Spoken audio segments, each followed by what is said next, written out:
प्रणाम। मैं सुरेंद्र शर्मा। सूक्ष्म ज्योतिष के अंतर्गत वर्तमान में विवाह संबंधी सावधानियों और संकट निवारण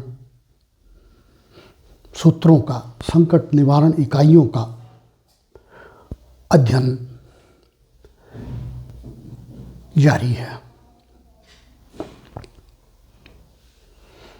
विवाह काल में गुण मिल जाने के उपरांत, उत्तम गुण मिलान के उपरांत जिन बातों का विशेष ध्यान रखा जाता है वो सम्मुख लिखे हैं।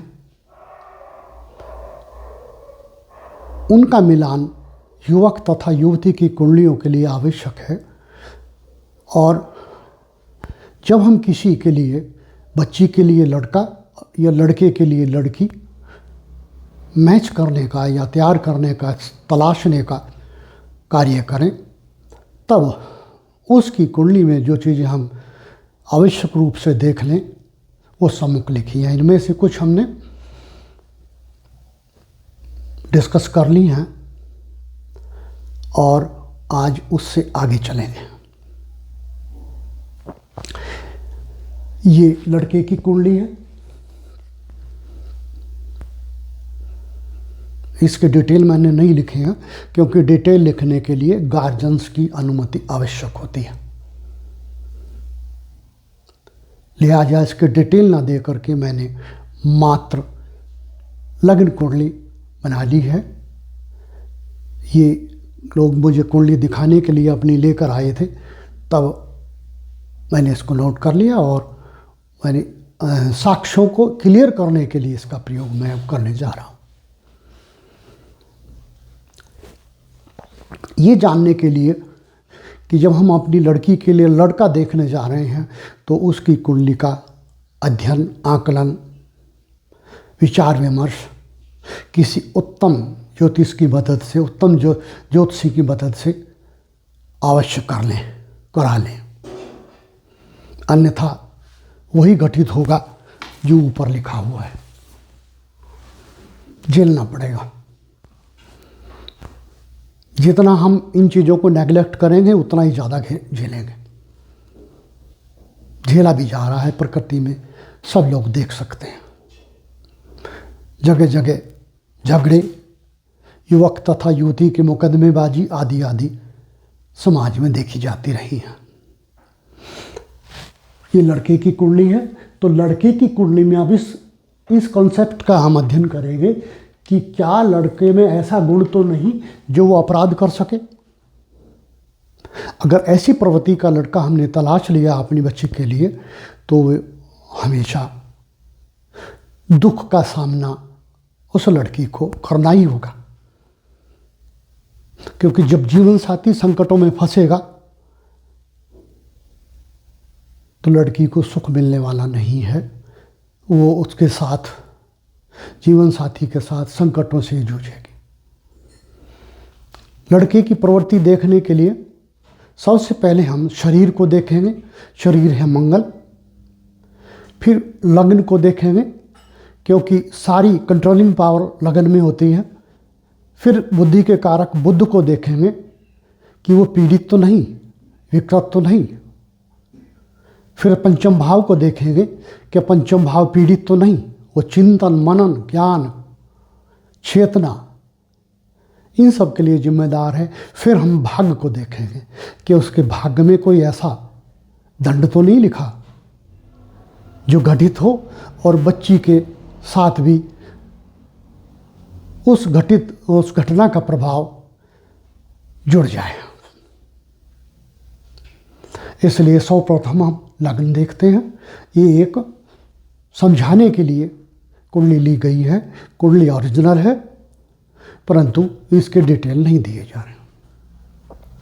जितनी बातें मैंने अभी चर्चा की कि इतनी बातों को हम देखेंगे तो हमें ज्ञात होगा कि लड़का अपराध करने की प्रवृत्ति में है या शुद्ध रूप में है।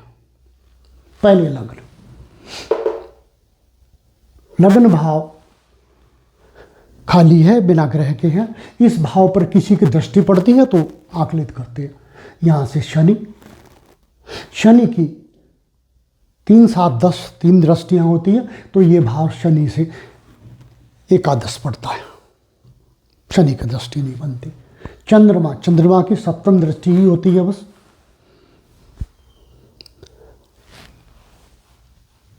वहाँ से चंद्रमा पर भी कोई दृष्टि नहीं, वहाँ से लग्न भाव पर भी कोई दृष्टि नहीं, और चंद्रमा की दृष्टि लग्न भाव पे कहीं से भी नहीं। फिर शनि केतु, सही ये गलत हो गया।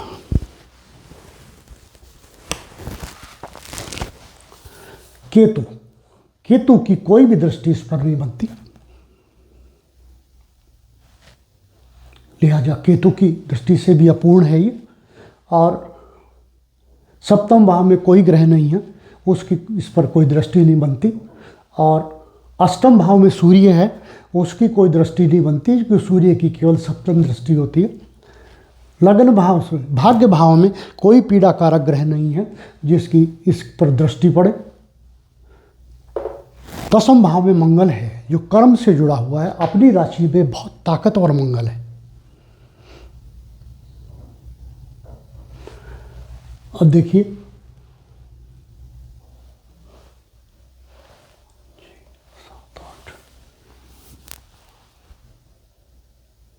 शुक्र, शुक्र केतु के साथ है।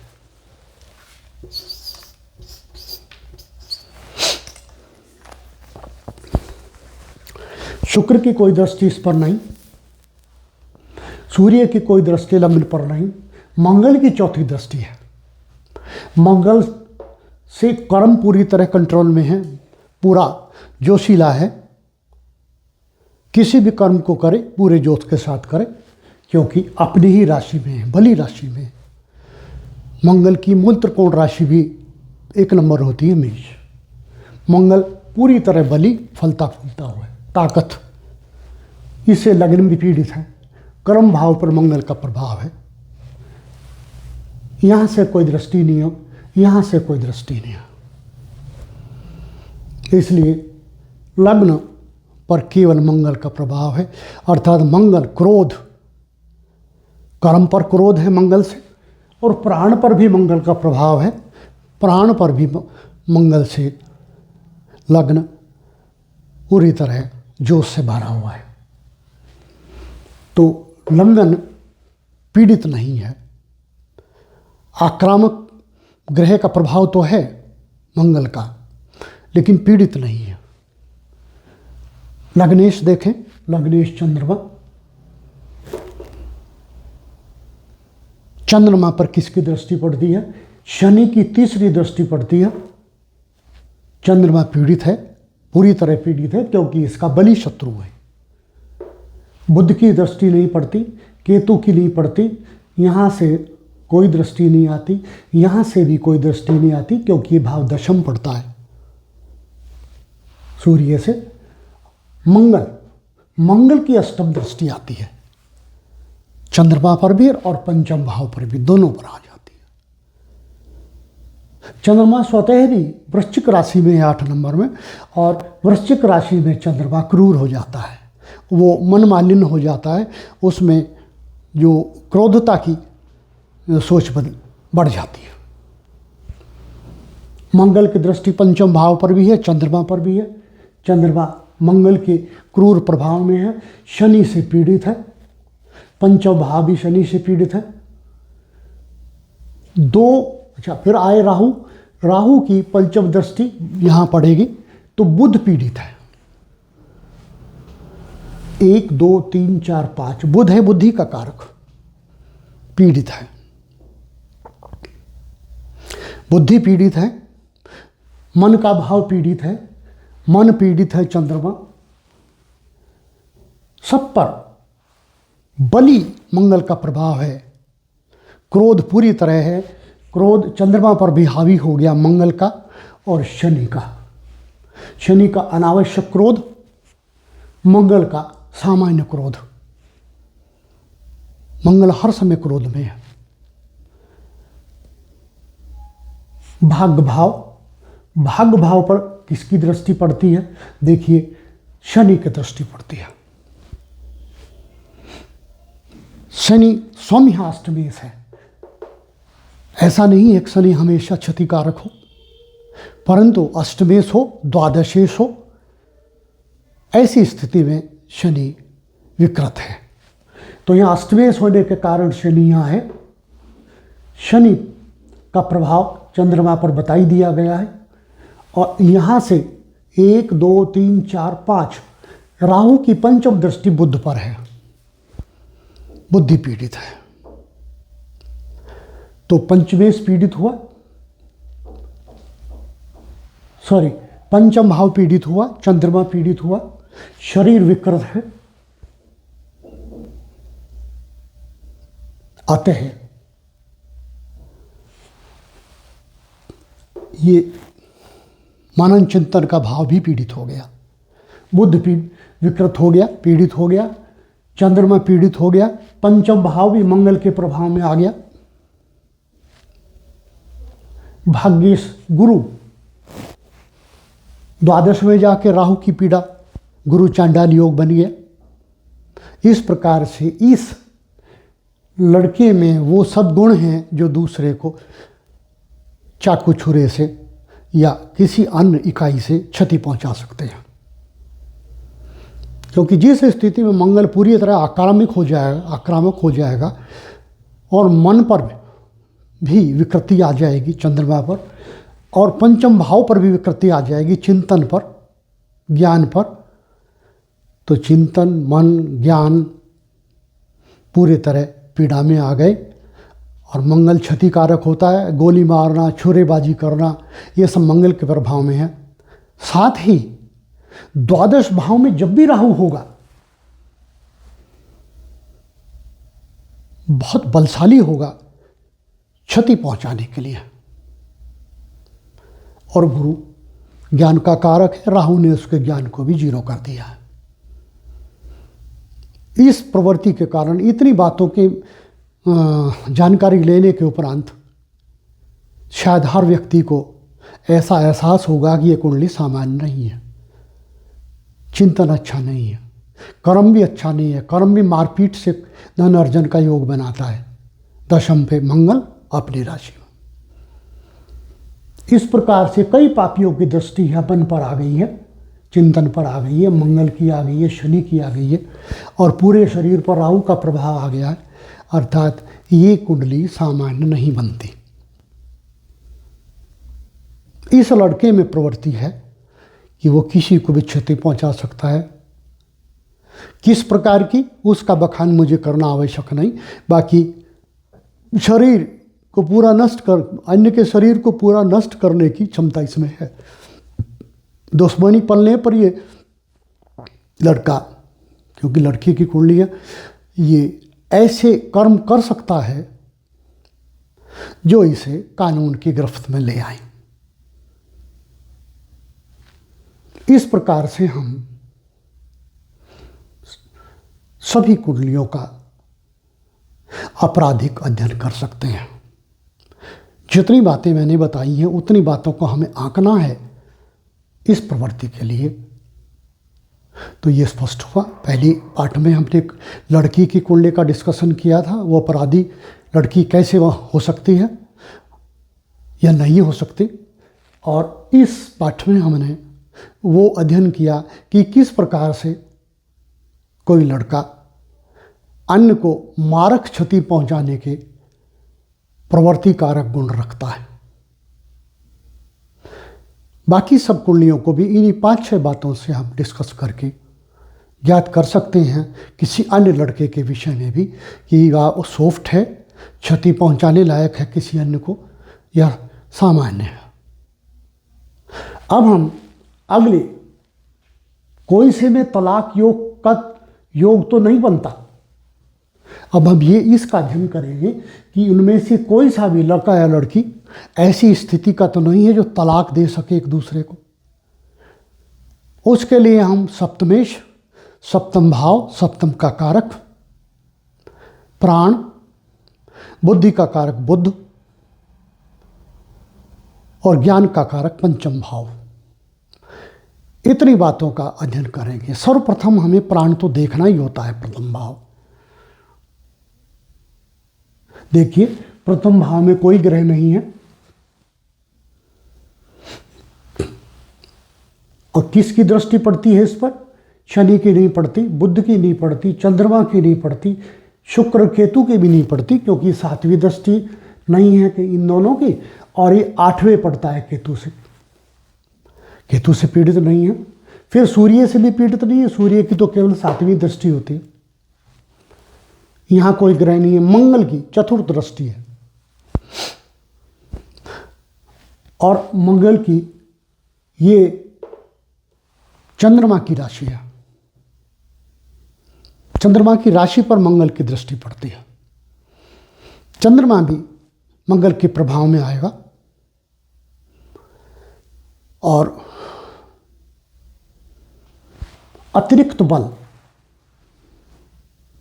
उत्पन्न होगा। अब कोई विशेष पीड़ा नहीं है लग्न को, मात्र एक मंगल का प्रभाव है। लग्नेश चंद्रमा, उस पर मंगल की सातवीं दृष्टि है, मन को अधिक क्रोधवान बनाती है। सप्तम का कारक गुरु, पंचम का कारक गुरु, ज्ञान का कारक राहु के प्रभाव में आ गया, विकृत हो गया। इसलिए पंचम भाव पीड़ा में हुआ, शनि की तीसरी दृष्टि से, मंगल की आठवीं दृष्टि से, और साथ में गुरु चांडाल योग से। अर्थात कुछ ना कुछ ऐसा कर सकता है कि कोई भी कदम उठा सकता है। अब आते हैं सप्तम भाव पर। सप्तम भाव पर किसकी दृष्टि बनती है? देखिए, यहाँ से शनि की नहीं बनती, चंद्रमा की नहीं बनती, बुध की नहीं बनती, शुक्र केतु की भी यहाँ नहीं पड़ती दृष्टि, सूर्य की नहीं पड़ती, मंगल की नहीं पड़ती। इस पर कोई क्षतिकारक दृष्टि नहीं पड़ती, राहु की भी नहीं पड़ती, ये केवल सातवीं और पांचवीं, सातवीं, नौवीं पड़ती है। इसलिए ये सप्तम भाव अधिक पीड़ा में नहीं है। सप्तमेश शनि तृतीय भाव में बैठा हुआ है, इस पर भी किसी की दृष्टि नहीं पड़ती। यहाँ से चंद्रमा की नहीं पड़ती, शुक्र केतु की दृष्टि इस पर नहीं पड़ती, सूर्य की दृष्टि इस पर नहीं पड़ती, मंगल की दृष्टि इस पर नहीं पड़ती, और राहु और गुरु की दृष्टि भी इस पर नहीं पड़ती। इसलिए जो तृतीयेश है वो पीड़ा में नहीं है। सप्तम भाव भी अधिक पीड़ा में नहीं है।